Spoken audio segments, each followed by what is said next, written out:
in a children's home for a year with my sister before she got adopted out. And just moving everywhere. Just if anybody out there understands broken families and moving from one parental figure or one household to another, you understand what that's like.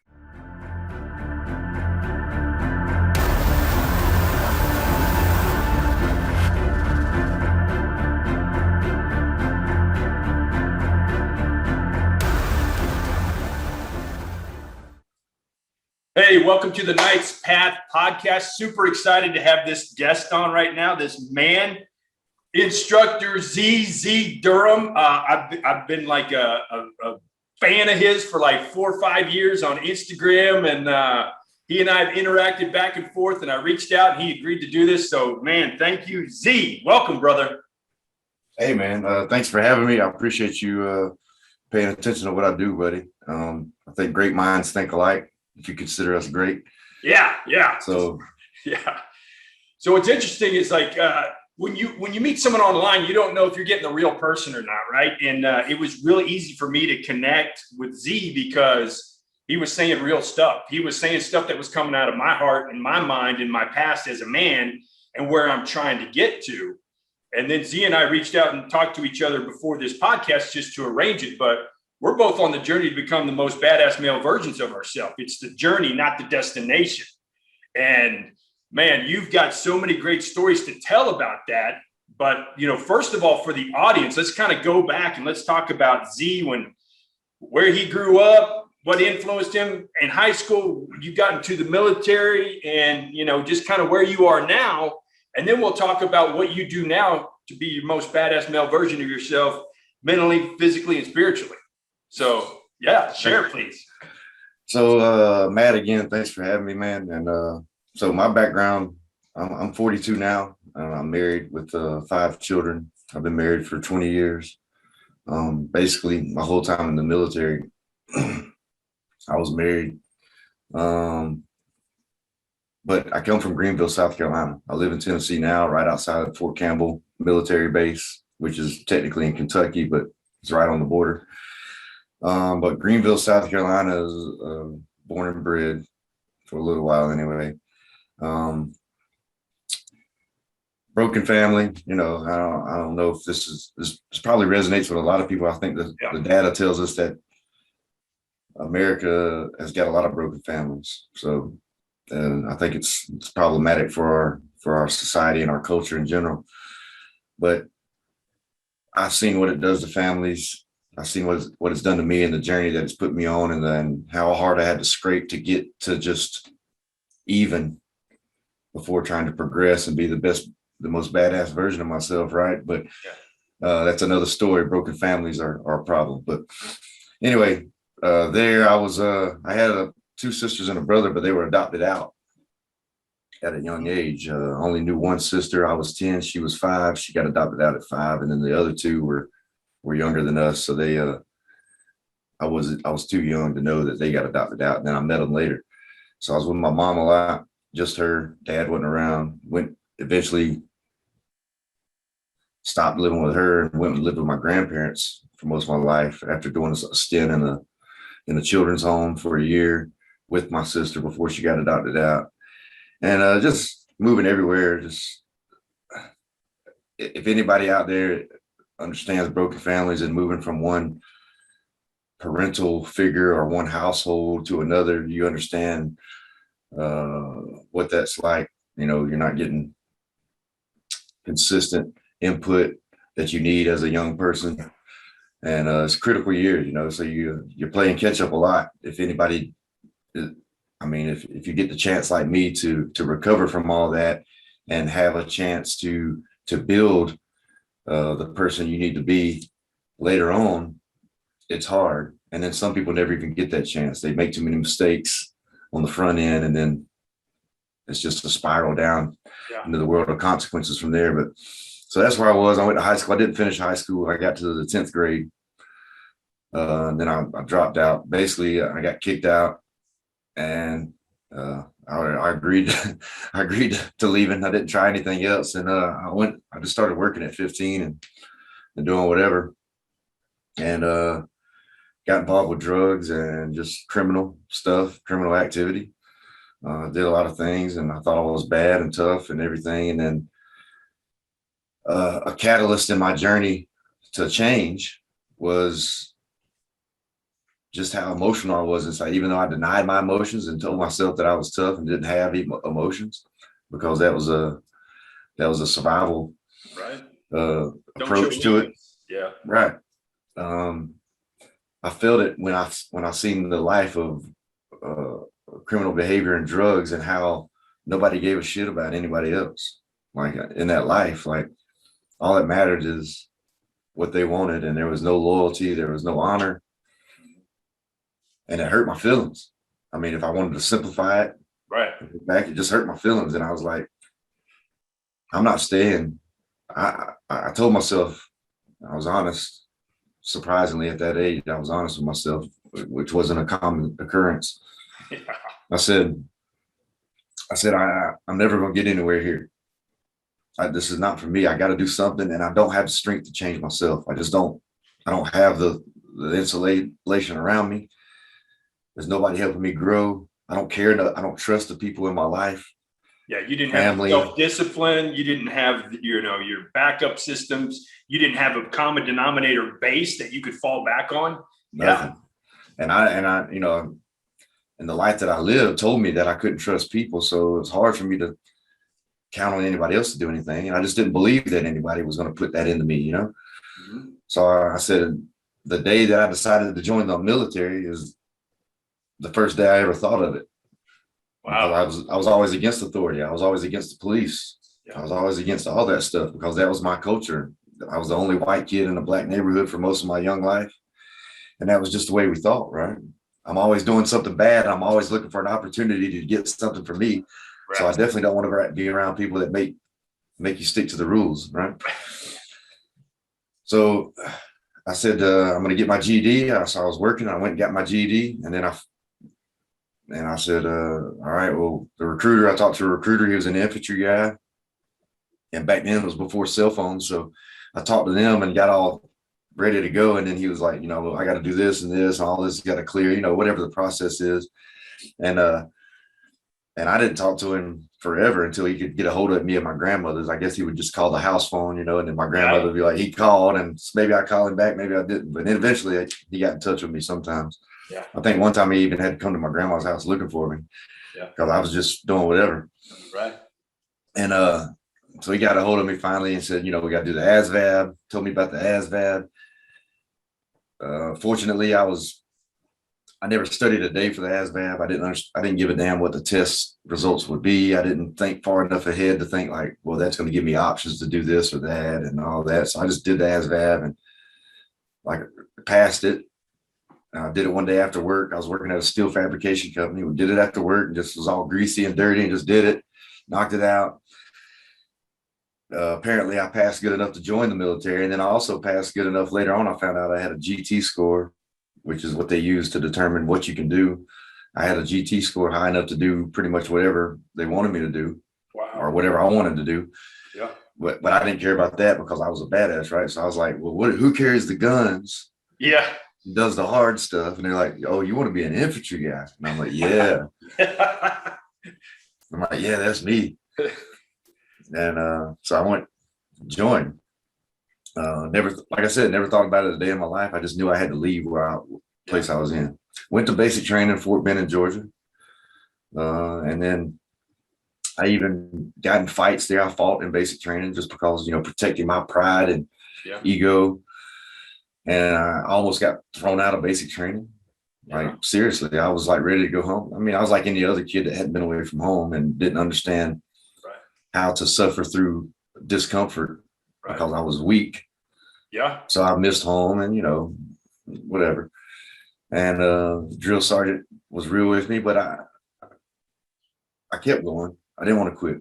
My grandfather died on my mother's side while I was in there. And I even had the opportunity. They were like, hey, well, you can go back for the funeral and you just pick back up with the next cycle. And again, thank God I had a truthful moment. And I was like, if I go back, I won't come back to this. You know what I mean? I'm too weak. If I go back home and I and I see that I have an option to take the easy way out, then I will. And I was like, luckily I didn't make that choice. I stayed. I said, I can't bring my grandpa back. So, I'm going to stay here. I imagine, he would have wanted that for me anyway. So stayed there, got out of basic training, reported to Fort Campbell, Kentucky at the infantry, the 187 Infantry Rakkasans, and then proceeded to fuck up there and do the crazy stuff I always did. I was like, hey, I got this far, I got through basic training, and, I was just such a hard-headed person.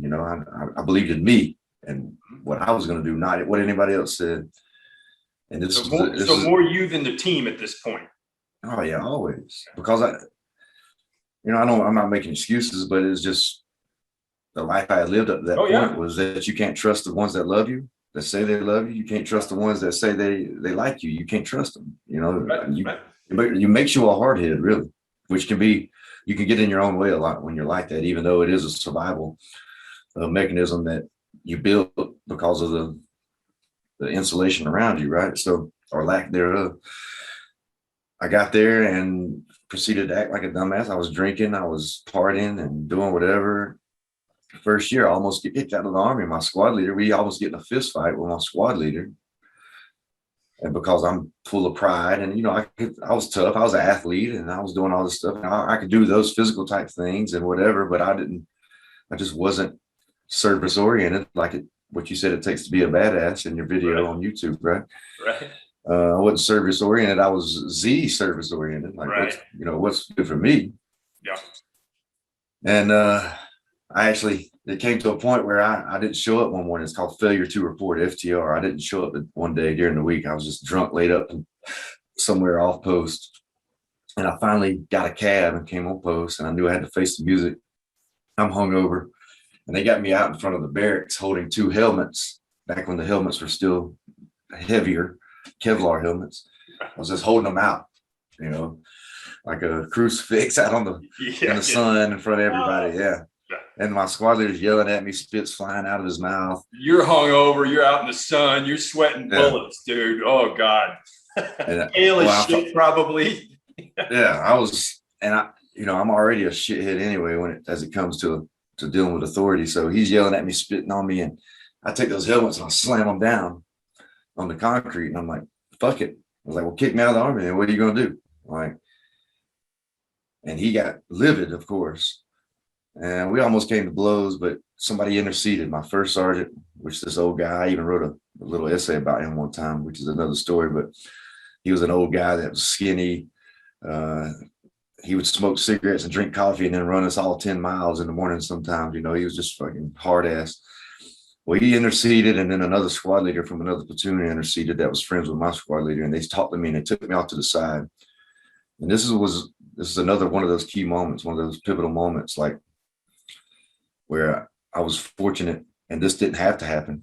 I didn't deserve this, but they took me aside and they talked to me calmly and respectfully to me, which is what I needed to hear, because no matter if you was telling me the best way to pull gold out of my ass, I wasn't going to listen to you if you didn't treat me as though I deserved respect or something. Anyway, they said, hey, look, this is what it is. All you got to do is this. Like I said, you got the potential to be a good soldier. We know you're capable of doing these things. Start setting an example. This is what you got. You can be some part of something bigger. And I guess, could seem like some cliche things they said, but it was just the way they delivered it and the right moment. Yeah. And from that day forward, it's not like it was a miracle and I did a 180 and everything was great from there, but I had a new perspective. And I said, I started worrying about my uniform. I started trying to look good, trying to take pride in what I did, took pride in the example I set for others, made an effort to be an understudy to the guys that I seen that knew how to navigate the Army well and were doing well there. And from that day forward, I spent my next 6 years in the infantry and, 3 deployments, 2 combat deployments, and became a E6 squad leader within that 6-year period. And then went to selection to join Special Forces. And, the only bad thing and all that is, I was just, I went from I did do a 180 as far as not giving a shit about life and about myself, and then giving all myself to the military, Right. because I didn't care enough about me. And I look back, hindsight being what it is, Matt, and you know this, 2020, you look back and you say, I couldn't see it then, but I needed something bigger than myself to make me Right. survive life, because I didn't care enough about myself to do it otherwise. Right. So the Army was my everything, even more than my family. When I got married and had kids, I didn't give a shit. I mean, I gave a shit, but I didn't. Right. My actions wasn't geared towards them. It was geared towards ambitious progression of my rank and my job in the military. Everything was military. My wife knew, she could speak to it. All my mind was here. Yeah. When I came home and we had to do something other than military stuff oriented, then I was asking her, which way do I turn when at a stop sign in my own neighborhood? I didn't have bandwidth for anything else. Right. But I look back at that and I know that's awful, and I was an asshole. But I really do believe if it wasn't for the military interceding and being something, the value I needed in my life, I wouldn't be able to do what I'm doing now and try to progress and be the man that I'm trying to be, and the husband and father that I continue to try to work towards, because I didn't care enough about myself. I didn't have the ability to. Yeah. I needed the military, or I needed, just like some people, their job is their identity, their credentials is their identity, maybe their hobbies are their identity, whatever. And I know it can be unhealthy. Yeah. And it was unhealthy to some degree for me, but it was in the bigger picture, it was the only thing that kept me alive, honestly. Yeah. The only thing that gave me the ability to provide for my family eventually, when I realized that I had to be more than just a soldier and a machine doing those type things. So long story short, I finished my career in special forces, and I still did shit things in special forces, but I progressed well. I always did my job well, but I always still had inner turmoil. There was emotional things that I didn't understand, the things that I wasn't equipped with at a young age, that the maturity level for emotions, dealing with emotions, the confidence that comes along with knowing who you are, all that stuff. Everything was tied to the military, and that's all I knew. And then when I got out of the military, it was such a huge shift. Yeah. So I was gonna ask you this question, because if you think about it, just kind of listening to your story, man, you've gone from identity crisis to identity crisis to identity crisis almost, right? Because I'm from a broken family, and it's hard for me to get grounded. It's hard for me to get this base. And then, I just got to survive by hook and crook. And then you get into the military, and it's there's conflict, and it's still you. And then, I talked in one of my other podcasts, I talked to this one buddy of mine. It's like, you never know what's going to stick by what you say or what you hear. And those guys that came to you in that moment, that pivotal moment, and kind of turned you around.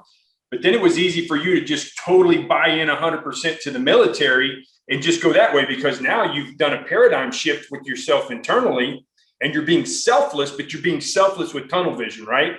And you explain that with your family. But then, what was it like? I was in police work for about a decade, and I had identity crisis when I got out, and I was like, holy shit, I'm a citizen. What the hell does this mean? But after being in the military for that long, and then operating at such a high level, and what was that like? Because like you said, you had to ask your wife, do I make a left or a right?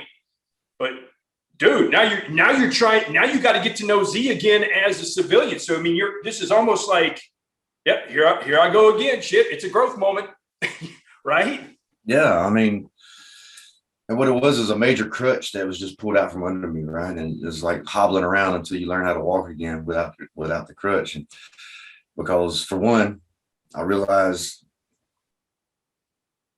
that another one of those moments, they come every now and then where you're honest with yourself. I think everybody has problems with that. Some do it better than others. I try to practice it. It's not a thing that comes easy, and it's a thing that requires conscious effort, I think, for a lot of people, to be honest with yourself, especially when you're so deep into life and whatever's going on with you and all the things surrounding you. It's hard. Well, another moment like this couple where I had to be honest for joining the military, and then also making that turnaround in the military, I had to be honest with myself. And I said,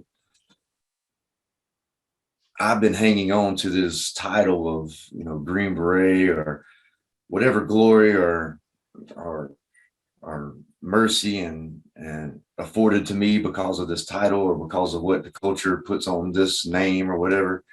I've been hanging on to that and using that as an excuse to do whatever the hell I want to do and be good enough with this. And it might be good enough superficially for those looking from the outside in, but I wasn't a good man. I'm just not a good man. And I messed up in special forces too. I mean, I still had personal issues that were bothering me, and I was seeking love in all the wrong places and doing all the things, still trying to, I had this going on, but there was still something in here. Yeah. I even I did it with religion. I did it with relationships. I did it with everything, seeking that identity is still because it wasn't good enough.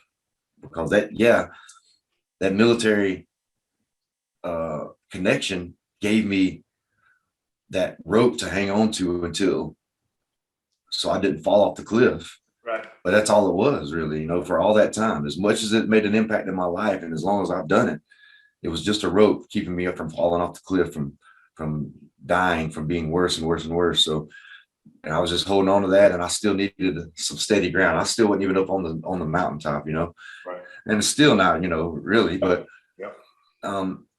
I was holding on to that thing, but I was still seeking for something. So I went through all that stuff, and when I got out, it really was a train wreck, just hitting me again. Like, hey, this, you felt this about yourself, you sensed this about yourself, and about every 3 or 4 years, my wife knew I had a cycle. 3 or 4 years, for 3 to 4 years throughout my career, I would will myself to do good. It's like all just will. It wasn't belief. It wasn't genuine. Genuine, heartfelt change in me. It was just me willing myself to do what I thought was right based on the blueprint that, it wasn't a mental epiphany and a paradigm shift with you from internally. It was just like, I am making the decision to, versus it coming from within. Right. Like, so it was superficial. Right. It wasn't core. Right. So that forced me every 3 to 4 years, I would go back to I would start drinking again, getting worse, relationships, just fucking up, whatever. That's great that I could will myself for that long, but it wasn't sticking because it was just me. Yeah, not sustainable. Yeah. Yeah, but my whole makeup told me that me is who I got to rely on, and that's all I listened to. And when I got out, it was like I knew that I was screwing up and that it was me just trying to fix me, and it wasn't working. But it was like God, the higher power, said, well, you can't do it on your own. Here's this. And there was a fork in the road. Everything came to a head. My marriage, my family life was almost coming to an end. My military career came to an end. I was the lowest as I've ever been because everything that meant anything to me was starting to go away. And I didn't care enough about myself. So that wasn't being taken away anyway. So the things that made me feel value were taken away. And the crossroads was either fight through this friction and make progress and accept that you're this shithead and you've done these things, or die. And I say die, I use the term loosely. I mean, die like just give up and binge and just go drug and drink and do whatever, or continue to repeat the cycle of relationships, or kill yourself, which it came across my mind several times. Right. It was like, because it hurt so bad. I just wanted to die, really. Yep. Or push through and find a way to love yourself. And it's hard for me to put into words exactly what happened. There was a transformation that is still taking place to this day. It's not stopped since 2016. Yeah. Where I made that choice, and I'm okay. I love myself for who I am, and I love where I came from. And it was that was the true epiphany moment for me that I continue to be reminded of on a regular basis, which made my life a lot greater. a lot better, especially even this teaching and instructing, because that's why I'm so philosophical with this stuff. It's not so black and white to me, like here's guns, here's fighting, and this is the way. It's philosophical for me because it's all bigger now. Right. Right. And once I learned to love myself, I also learned to love others, because things you probably heard before, but I didn't understand when I heard them, is that it's impossible to love others without loving yourself. You don't even, you can't. You can't say I love them and not, you don't understand love. Yeah. Yep. Right. And fighting through that barrier of that, through that crossroads, and still moving on, and dealing with myself and dealing with who I am and accepting my responsibility, being honest with myself, accepting the consequences, fighting back tooth and nail to regain my relationships with the people that I love and try to make things better. That was truly earned core change, not just me willing myself to do it. I was forced, like the diamond, like they talk about the diamond, you know, heat and pressure. There's no easy way to any fucking thing. There's no easy way. And because my life came from what it was, no different than anybody else. Everybody's got their relative issues, right? But there's no easy way. There's no like, hey, I went to church and I went to this growth group and I did all these things and now I'm better. Right. Everything changed. It's not I went and joined the military. It's not I went and made these great friends. It's not I love my wife and I got a great relationship and it changed all this. This has to change from something taking place in you. Yeah. And it's a mixture of, I'm convinced it's a mixture of a higher power for whatever people believe out there. Yeah. Yeah. Because I know that I couldn't do this on my own. And I know that it wasn't a characteristic of mine to take responsibility and do these things on my own properly. So I knew I needed something bigger than myself, and created those fortunate events for me that made that growth. And I knew that I knew basically it was a miracle to me. Yeah. The definition of a miracle to me that I started to love myself despite all the things that I've done and despite how much I didn't know about love. Yeah. That's a miracle to me. And I don't know where it came from, but it came from just a culmination of all these events in my life and me being forced. Yeah. It was like forced. That diamond turning from coal. It was so much heat and pressure that I had no option. I've really, and see, I there's probably something in me that knew that we were kindred spirits along this way, because that's like your story and what you're saying like resonates with me so much. And it's the reason why I've created the brand I'm trying to create. And I think for a man to be truly whole and healthy, he's got to be squared away physically, mentally, and spiritually. And spiritually is a higher power. And like for me, for so many years, and it's easy for me to go back and look hindsight 2020, like you said. It's also easy for me to look at like my brother and go, dude, that is not the way. Because I used to, you can shovel all the shit you want into one of those three categories. And unless those other two categories are squared away, there's holes. And you can keep trying to fill shit, and there's a hole in your soul, and it's just going to keep leaking out, and you'll never, until you patch that hole, which is to be squared away physically, mentally, and spiritually, which has to start with self-love. You got to love yourself first. You got to be, and what I love about you is you're like, I was honest with myself at certain times in my life, and they were pivotal moments to go, hey, I got to get my shit together. And that's me too. But when I finally figured out is because I would look at other people and be like, this is what I do for you. And I was a bastard with keeping score and keeping, hey, I did this for you. I did this for you. I did this for you. When I come home, my fucking laundry's not done. I worked my ass off, and it was what I did and put out to try to then, I would keep freaking score like a dick. Instead of love, I'm doing this because I love you. And then it just happens, organically. And that's like, that took a while for me. And then another thing I realized, like similar, and you probably felt the same way, when you talk about these different crossroads and stuff, I would find myself just angry as fuck inside. And I didn't know why. I would just be just angry and aggressive. And I'm like, where's this coming from? I got a good job. I got a good wife and daughter, and, I'm successful on the surface, and, whatever. And, looks like I got my shit together. man, I was just angry, and it was angry at me. It's like, hey, I'm not living up to my potential. And it took me a long time to realize that shit. But man, it's you know, I think a lot of men could do well to listen to this podcast, because I think there's a lot of men that maybe aren't there. That, you know, I mean, you were the elite of the elite. I was reading your bio, and there's two things I want to talk about in your bio. So you were like, you're part of this hostage rescue group, right? In the Special Forces, which is like the Green Beret elite. So the elite of the elite within the Green Beret. Is that correct? Yeah, that's what we tell people. Yeah, no, it's so, and yeah, whatever that is, right? But then at the very end of your bio, and there's two things I really love about your bio. You're putting all this stuff, and I'm going to put all your stuff down there in the description in case people need to get a hold of you, reach out for training or whatever. But then you put all this stuff out there, and there's a very true statement in there that says, "Hey, I didn't really want to put this stuff in here, but they made me." You know, so you're like, I'm putting all this stuff down because the people that are helping me build my website, my friends and family, are like, "Oh no, you got to put all this stuff down," right? But you're like, I'm putting all this stuff down because they made me. And it's impressive, and your humbleness is impressive. But at the very end, it says, you know, husband to Ashley, father to 5, dedicated to loving myself and others.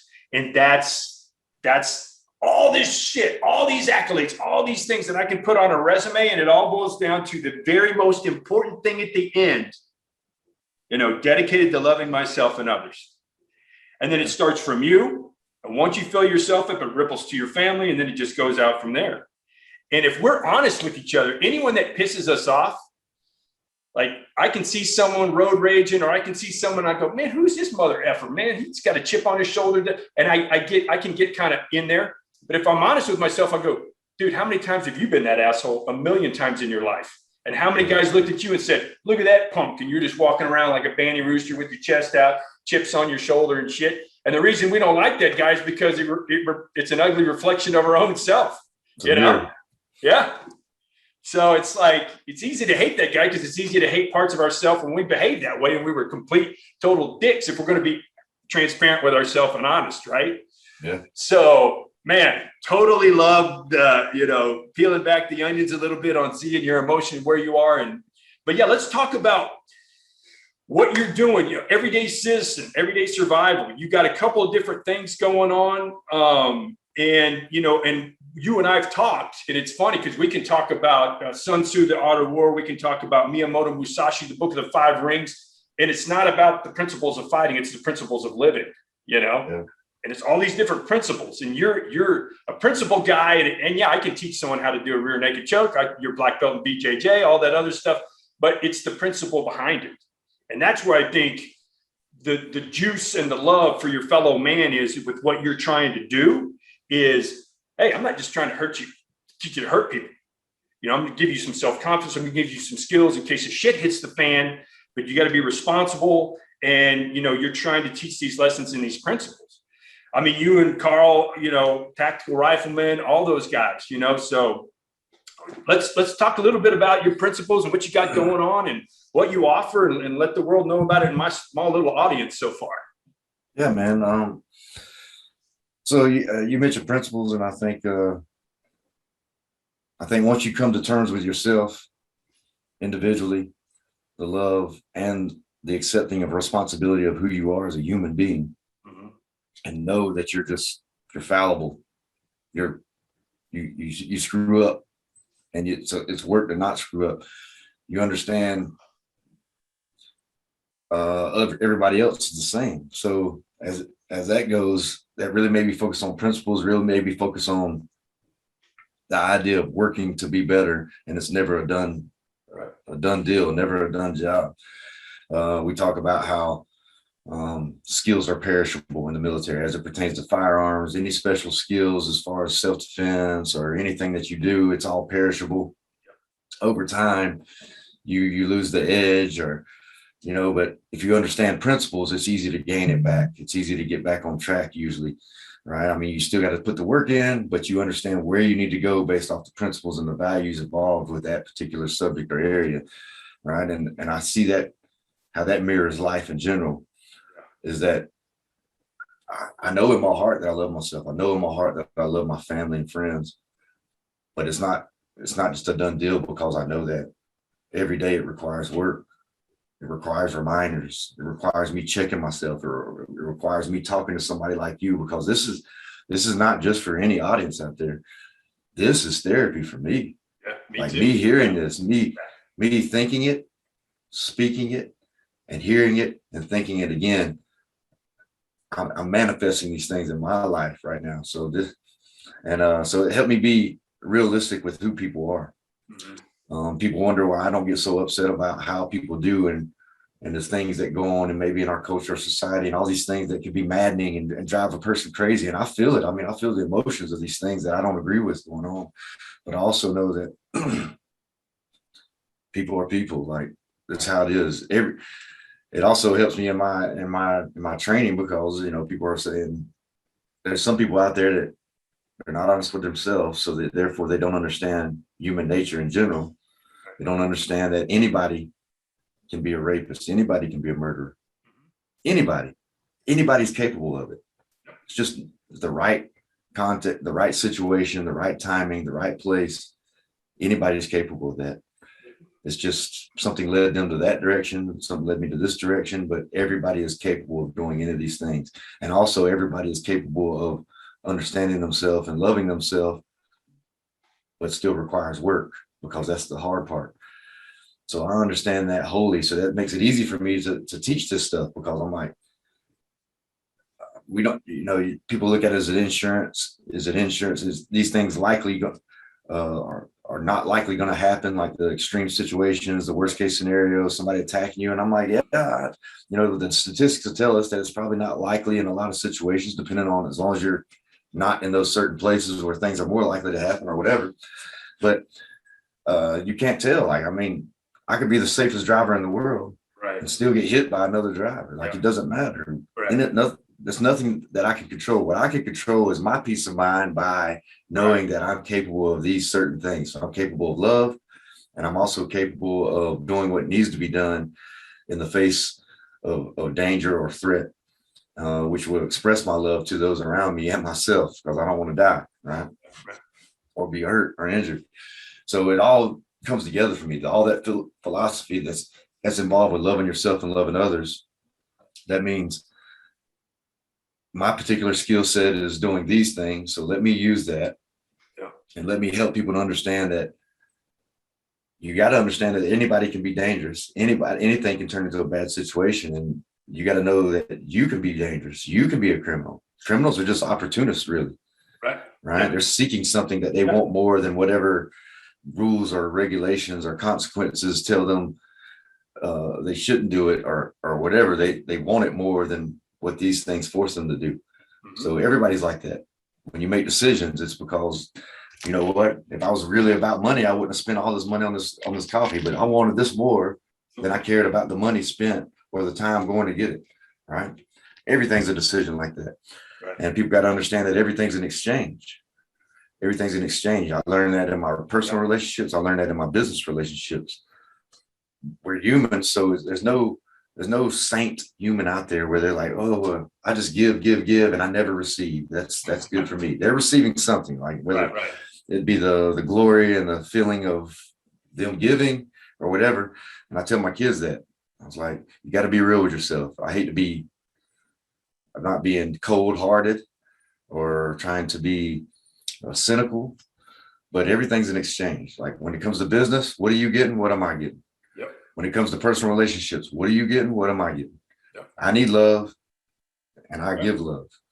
It's an exchange. It's not one way, and it might be one way for a little while, but the scales need to be even at some point in time, and that it'll go to hell if the scales are unbalanced for too long. And people understanding that will understand that it's also when it comes to skills, when it comes to doing anything like having equipment or even having a background in special forces or whatever, that don't mean anything. The skills have to be balanced, right? There's an exchange. So I had this, did that. I got these skills and whatever, but now I have to balance those skills daily, and I got to talk about these things and remind myself of this stuff. It's not like, hey, I achieved this one thing, or I showed this love, or I did this one thing, and now everything's gravy for the rest of the time. It's always work. And I got a theory, and I talk about this. And I didn't get it from anywhere, and it's just coming from me. So valid or not, I have a theory that people take the path of least resistance. It's in our nature. If you look at nature, if you look at animals, which we are animals, we have souls, and we're civilized fairly, right? But animals, what do? Karl talks about this all the time. He's like, hey, criminals are opportunists. Animals think the same way. It's like when you see a lion, the king of the jungle, you don't see him taking down the biggest, baddest leader of the pack of gazelle that he's going after. He looks for the weakest one, the one that's behind. Yeah. They understand that I'm not trying to risk all that. I'm not doing all that. I want the path of least resistance, right? As it comes to survival. And I think that's something built into us, whether we consciously know it or not. You take the path of least resistance. If I don't have to wake up early, I won't wake up early. If I can get away with just giving this much and get everything I need, then I'll just give that much, right? Unless I'm put in check and I'm continuously being held accountable for those things. Yeah. By talking about it, by opening up to people, being transparent to people more than just my internal circle, like the social media and all that stuff. It also helps me be accountable a little bit. Right. And maybe I need that. I'm not too scared of it. Like if I screw up, I screwed up. I love myself enough to know that that's just what it is. And you're human, right? You hate me. If you hate me for that, then you obviously don't understand people, right? So, but they got to understand that in life, you're going to take the path of least resistance unless you cultivate not doing so. Like the stoic mindset, I guess, that's what they look for. Why do you think you go to a gym? Why do people go to the gym? Right. Yeah, people like to look good, but it's also you're fabricating struggle because there's not enough struggle in your life. Right. And I agree with that. Whatever helps you struggle, that reminds you what it's like to struggle and what reminds you what it takes to push through and get through hard times like that crossroads in my life. If I can make small miniature models of that crossroads in my life often, then I can be reminded that I need to put in work. I can be reminded that this takes effort. Go ahead, Matt. No, so like what you were talking about, animals taking the path of least resistance. I just got like a little mantra epiphany out of that. When you were talking about the lion not taking down the biggest badass, you and Karl talking about that. Game trails. That's how you snare animals, because game trails. You see a game trail with rabbits and they're taking the path.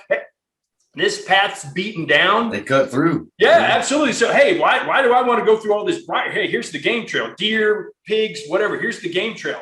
So, like. Oh, it's funny. It's funny that humans do the same thing. Like you see a trail, like a sidewalk, people got to put up signs to stay off the grass because people will cut the corners. Right. Well, even like, if we want to get into like active shooter scenarios in a mall where a shot goes off, everybody, the school of fish all start going one way. And when I teach them, I'm like, peel off. Because there's the big shiny object that's moving in the mass. And that's where the bad guy probably trained his gun. And if you're the one fish that kicking up and jumping over the back side of the shit in the food court, then good for you. But that game trail analogy, animals. So I'm gonna kind of keep that in my mind and pay attention to it. So when I see people or when I'm teaching people and I'm giving them advice, I'm going, hey man, are you game trailing or are you doing something new? So I'm going to use that term. Are you game trailing? I want to keep myself honest with that shit too. I go, shit, am I game trailing right now or am I really putting in a hard work? So I'm going to use that. Are you doing what's necessary to go the safest path? Or am I just game trailing and coasting and doing what's easy? I like it. And I use the same analogy with people. I talk about water rolling downhill. Like water will go the path of least resistance. Where does water go? It wallows through here. That's why we got creeks and rivers and they move. They just went wherever the path led them. Right. And it takes those rocks in our way sometimes to make us to go a different way. Right. We'll just burrow through anything that lets us burrow through. Just water flowing downhill. That's what we are. Boom. What's going to change that? What's going to make a difference there? Anything can just flow downhill. Right. What we got to make effort. We got to run into that rock and burrow through that thing.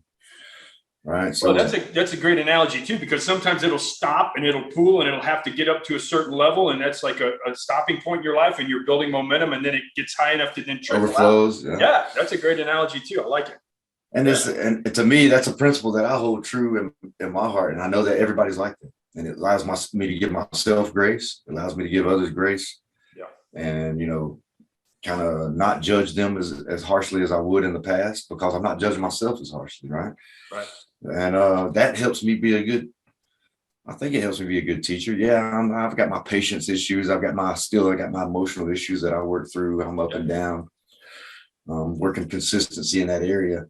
But when I talk to people about any subject, I understand like, hey, I was on that path, and this is what it would have helped me. And people get tired of me in the jujitsu gym because I still teach jujitsu a couple times a week. And of course, all the jujitsu people, they want, what's the technique? Do this and do that. And how do you do the submission? And I'm like, principles, base, balance, posture, structure, angles, frames, making space, managing space. I was like, these are the principles that you need to realize in everything that you do. And yeah, maybe the results, people talk about technique versus principle. Techniques might get you quicker results, but they're not going to be as lasting and long lasting as knowing the principles. When I know the principles, I can see the principles in all the techniques that I do. And then when I teach me the technique, every technique has a counter too, right? But principles will last forever.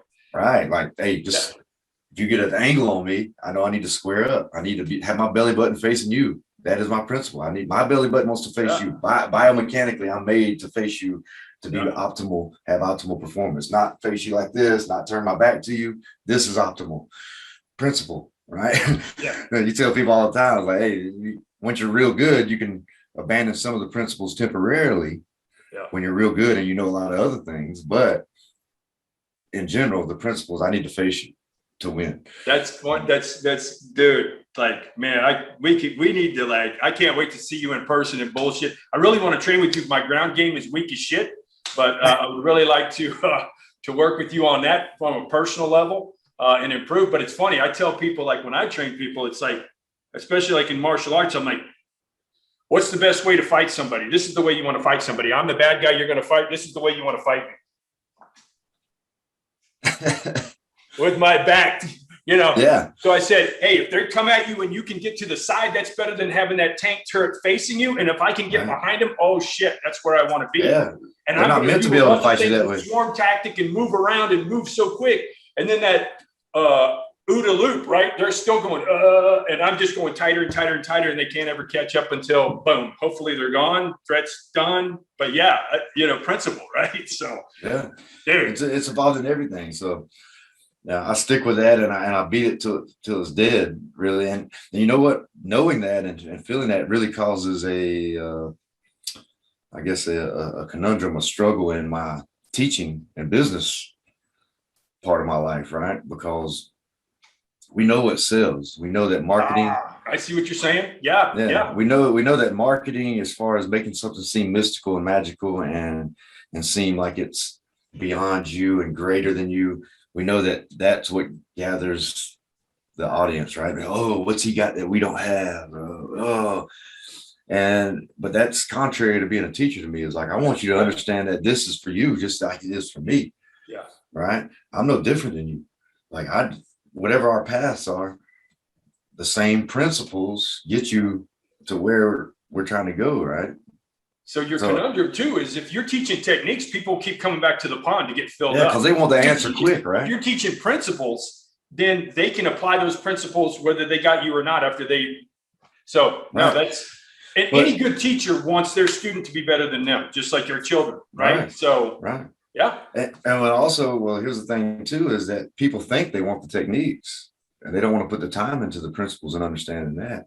So when you're talking, when you're not doing long courses, or you're not having the same people, you don't have like the same repetitive crowd coming in that you can, progress from step 1 all the way to step 10 or whatever.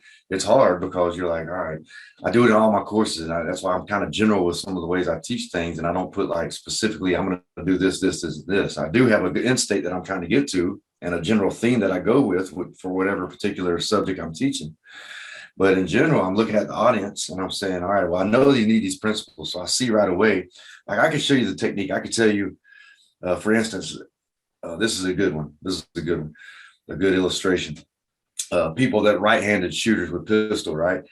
They tend to shoot low and left. So usually the problem is their primary hand, these fingers get involved and they Yep. And they do what they're supposed to do biomechanically. Your fingers are meant to work together. So it's hard to program them not to work together. So when this finger moves and jerks, these want to move too, right? So, I mean, that's just natural. You got to program it out of yourself. So people tell them, you know, to get your hits, you can do stuff like, here's my grip normally.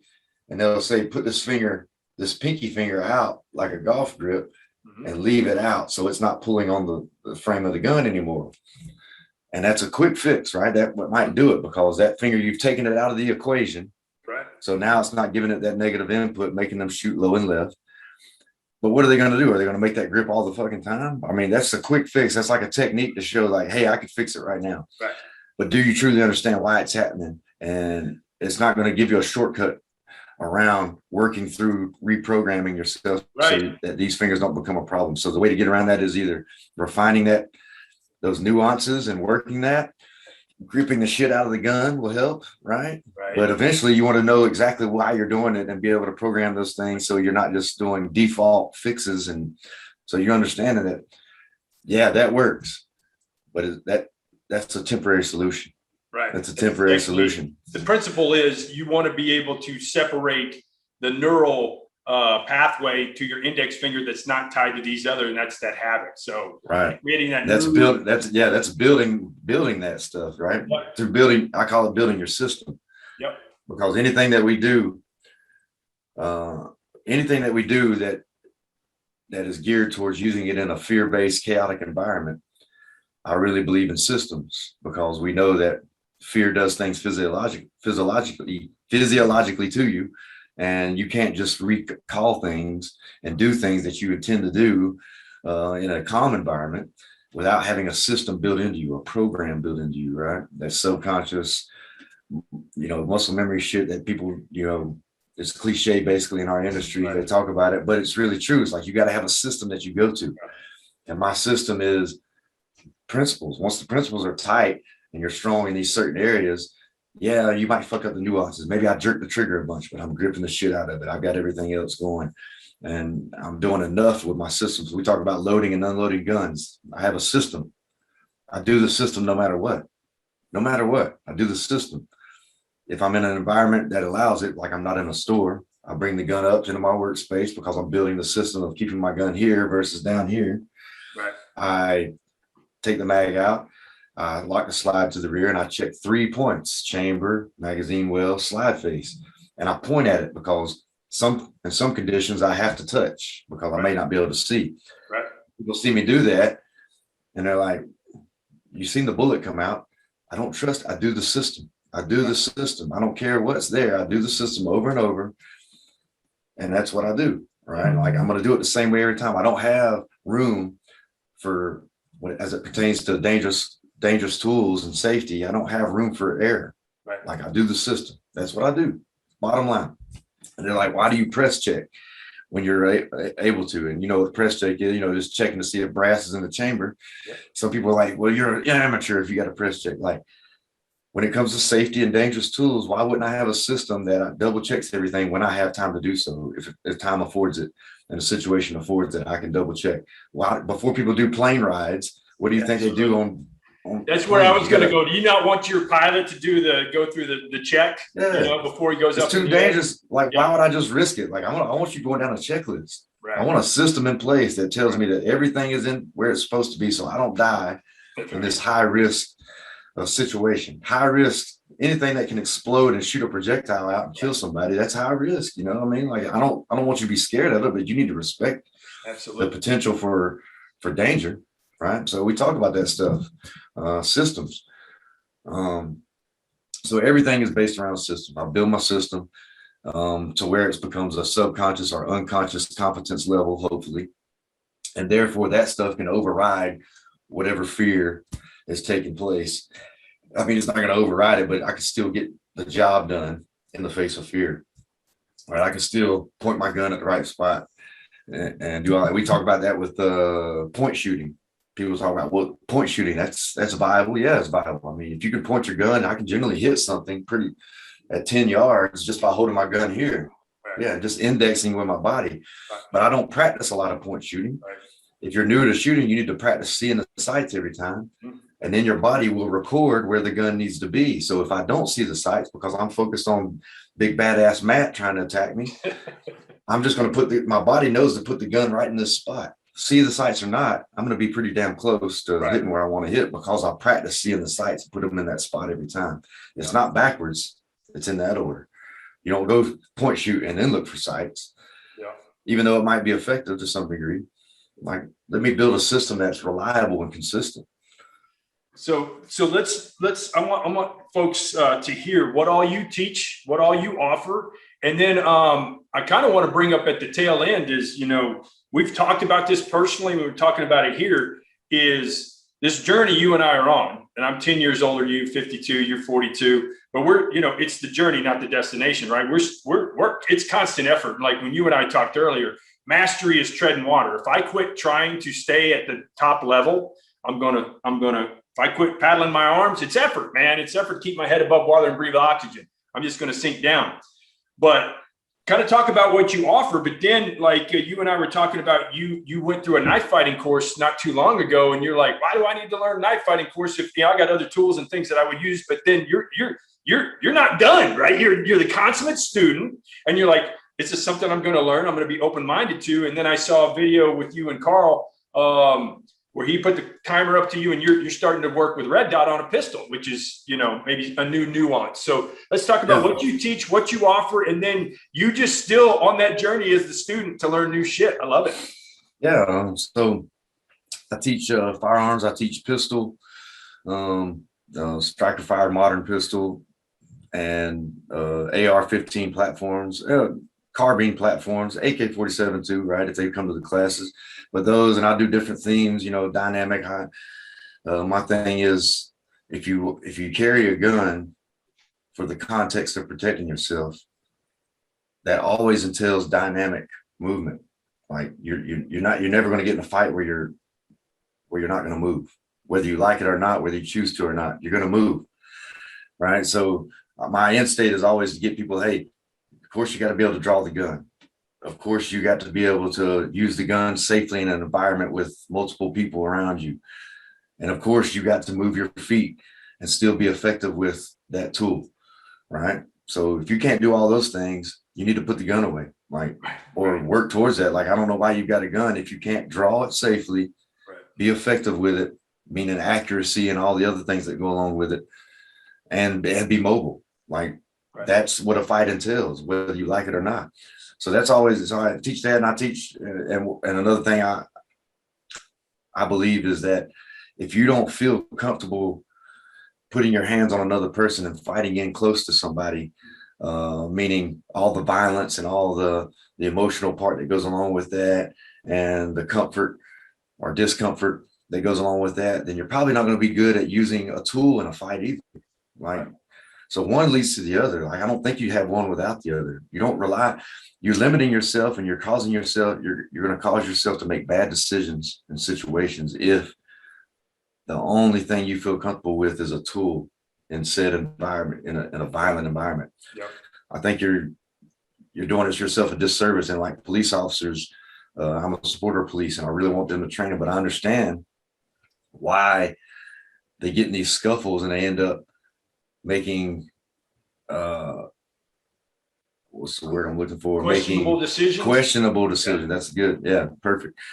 Making questionable decisions sometimes, especially from somebody with my training. Obviously, I'll look at what they do and I'm like, well, you could do this. It's hard as shit for me to watch it because I'm like, oh my God, no. Yeah, no, it's like simple. Why are you grabbing their head or their arm? Could have just done it like that. It'd be over. It'd have been so humane. Quit dicking around. No, But they don't. But what it is people don't understand. They don't have a system built in, which therefore they don't have the confidence, the true confidence in that engagement, in that scenario. So they go to, where is my true confidence? What is going to give me the trump card? Yeah, the gun, the taser, whatever the case may be. And that's going to cause poor decision making. Bottom line, it is, because you don't have all the options available to you. Even though you say you do, you're not confident with them, so you're not going to use them. So, dude, anyway, let me that brings me. I'm just going to tell a war story real quick, which is totally like when I was with Dallas PD, we just started coming out with the OC spray, the pepper spray, and we were figuring out where we were going to use it on the force continuum and stuff like that. And I was working an off-duty club, this club called Guana Mirage. A lot of the Dallas Cowboys went there and partied. Deion Sanders. Go Cowboys. I'm a fan, by the way. Yeah. Deion Sanders, Leon Lett, and Michael Irvin. They used to go to this place all the time. We'd see them, and it was pretty popular club. But we would work off-duty jobs there and stuff. And one of my sergeants, we just got the OC spray, and there's some guy that's like fighting with him, and he's starting to use this spray, but it was windy as shit outside. And he's using this like wasp spray. He's like, psst, psst, and he's chasing this guy around, and he's just using it, and the wind's blowing the shit out of it, and he's going through the cloud. He's starting to cough, but it was like bug spray, right? He's like, psst, psst, psst, and he just got missile toned and locked, tunnel vision, and it's like, this is what I have to do, and he didn't have the system to go, okay, that's not working, bad idea, let me go. So like what you're saying is you go with I can't use deadly force on this guy because he's just trying to, tussle with me. So I got to go to the next level in the force continuum. And it was just like chasing a fucking wasp around. God, come here. I'm trying to kill you, and the wind's in that loop. Friggin' yeah. So it's exactly what you're talking about. You tell me that. I was like, oh, that reminds me of Sergeant Smith. And it's just like that. I think on all the academies now, that old video of that, I think it was a state trooper, or maybe it's the sheriff's department. I don't know. They stopped that guy that was like a Vietnam vet or whatever, and he's got the M14, and he's getting out of his car. I know they pass it around, but it shows that guy freezing in that loop. Mm-hmm. So the guy gets out. He didn't know that this guy had already done something violent. He just pulled him over for whatever. I think he was speeding, and the guy's like, seeming like forever. He's just walking to the back of the car. He's loading up the freaking rifle, right? And the guy's got the gun out. He's like, stop. Right, stop. And the guy's obviously not stopping, but he's just stuck in that loop. Yeah. Stop. And the guy, he never even moves until the guy turns around and just starts blasting at him. Yeah. And that guy ends up closing the gap and executing that police officer, right? Because he just got stuck in that and he didn't know what to do. It's like he couldn't believe what was happening, right? Yeah, it's like this has always worked in the past. And I'm not used to this. And I never thought. Yeah, why is he not listening to me? Right. Verbal commands. He should be. I'll have to do it harder. Yeah, it's crazy. I mean, yeah, we could talk forever on that. But I mean, I think, folks that are listening, I mean, it's not a one and done. It's a constant thing. I mean, and what are the odds of it happening to you? What are the odds that it's not going to happen to you? Be prepared. So hands-on, you got to be confident there, at least up to the level, and I tell them acceptable capability, right? Acceptable. I don't expect anybody to be a ninja. I don't have the time. Right. If you're going to be a father, if you're going to live life and love life, you can't just focus all your time in one direction, right? It'd be great if I could just wake up, eat, sleep, and drink, freaking training in the gym, and freaking that's all I had to worry about. Right. But your life would be lacking, to be honest, right? You need relationships, you need people, you need the things in your life other than just mission mindset, because that's a lot of times that turns into that escape, just like the military did for me. Like that's the easy path. Like, hey, if I just got to look at one thing, there's no gray area, it's black and white, that's easy. You got to see all the nuances and all the different variations of life. But I tell people acceptable capability. So I need a baseline with that hands-on baseline with those firearms. If that's what I'm going to use, if that's what you carry and you're going to use it, or a knife, or either way, what's a good baseline? And then once you got that baseline established, those fundamentals, that foundation, then you can just add to it here and there and just preserve it here and there. Once a week, once every 2 weeks, you're doing some training, you're exposing yourself to this stuff, reminding yourself, even having people don't understand, even just thinking about it and having like a vague plan and visualizing some things is training. That's better than nothing. So at least put some thought into it, right? I'm going to go here or there. I'm going to sit here like you talked about in your other video I was watching that you sent to me, talk about being in a restaurant in a certain place. Like, I don't go crazy. I just don't want to be the first person that somebody's going to see coming in the entrance that can be shot easily. I want to have reaction times. All I want. I don't need to be in the eagle's nest, just reaction time. I don't want to be in the lobby. Distance equals time equals ability to react. Yeah. Right. Absolutely. So, just acceptable capability. That's what I really preach. And then I take it case by case with the audience. I really look at my audience and see what they need. And I keep my classes fairly small where I'm able to focus on certain people. And I challenge people that are at this level, and I challenge people that are this level. And I really just try to build their system. And both of them, usually there's not anybody I see that come to my classes that doesn't, that can't take a little something and add to their game. Yep. As far as like maybe the approach, the mindset, or maybe even just learning the why. Maybe they're doing something that they've done for a long time. They do it good, but they really don't know why they're doing it. Right. So even if I can include them in on the why, yeah, because I figured it out. You know, I used to do the same thing. Just I did it because you told me to, and you're the guy, or you're the sergeant, or you're the whoever freaking said I had to do it this way. And I didn't have the bandwidth to think about why. I just did it. And then later on, as we get older, we learn why, and it changes everything. It's like, and then you can have actual intelligent thought about how can I change these, or do I need this or not need this, or how does it change based on situations? Knowing the why is key. So knowing the why is a fundamental part of anything that I teach, knowing the why. But like you said, being a consummate student, I'm always trying to learn. And even at this level, like there's things that people know, like maybe you're doing something and I know how to do what you're doing and I understand that, but I still like to hear how you explain it. Yeah. So even if it's a subject that I'm very well versed in, I want to know how you explain it, because it might help me. There's a selfish reason there. It's like, I want to be able to explain things better to other people. What if this is a better way to say it? What if that resonates more with people? So I'll come to see people. I like to watch guys teach jujitsu at my class, and there's a brown belt I was watching the other day. I'm a black belt. He's a brown belt, and I'm learning from him. He's a younger dude, Vic. He's a great guy.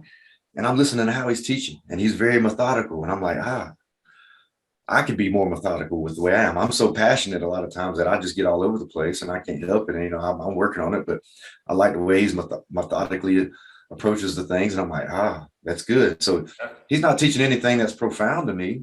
Like I know the technique he's showing, but the way he's teaching it, I'm taking that in, and I got no qualms about it. I'll tell you, hey man, I needed that.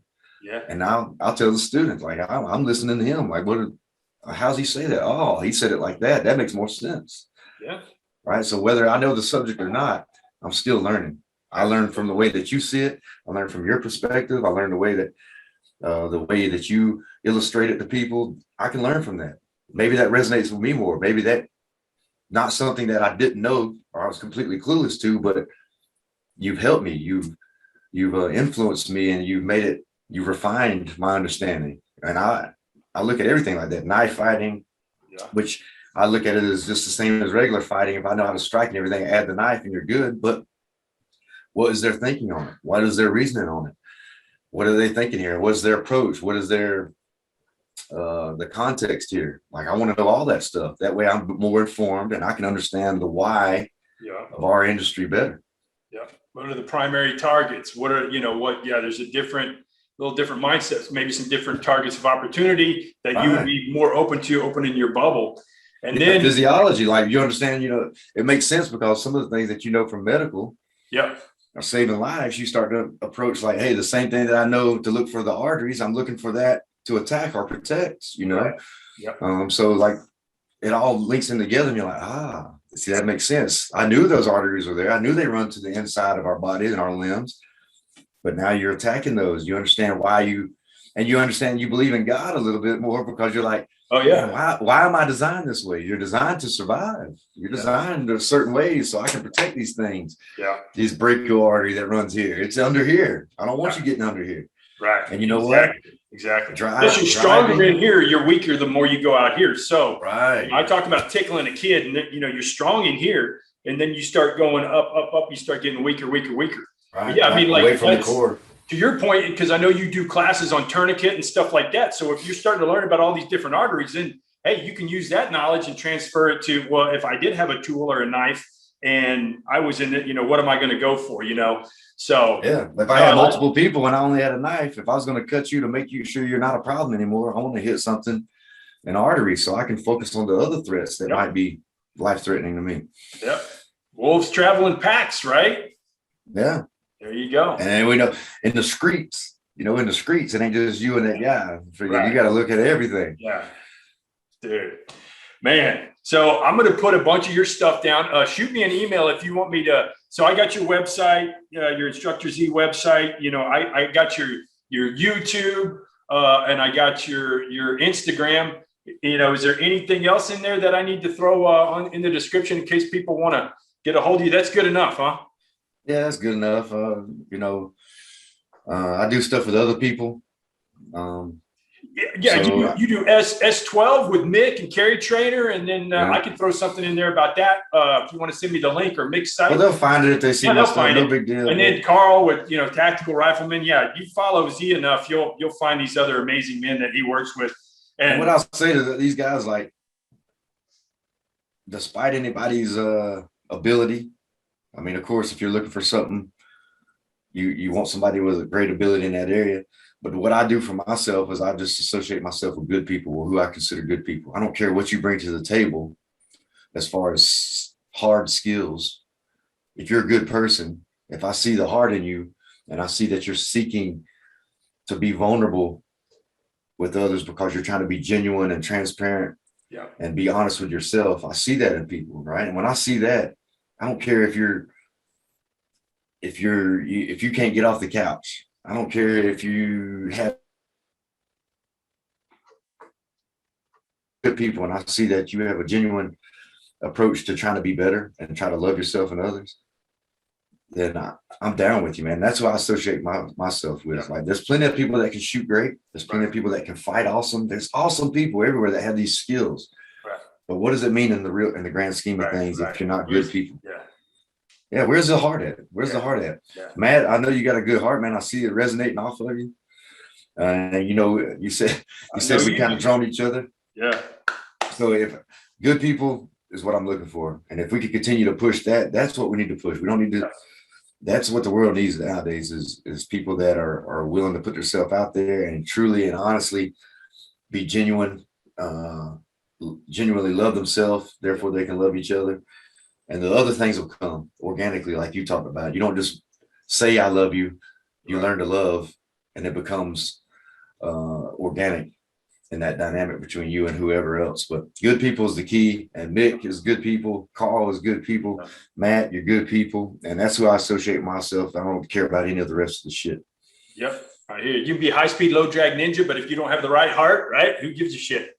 And man, I look forward to knowing you and working with you as time goes on. I appreciate you taking the time out on this Saturday to visit with me. And, it's just like a kindred spirit, so it's like we aren't strangers. When we started talking the other day, it was just like, oh man, they're like old friends catching up. They haven't talked to each other in 6 months or whatever. So really good place for me to be in personally. I love it. I appreciate it.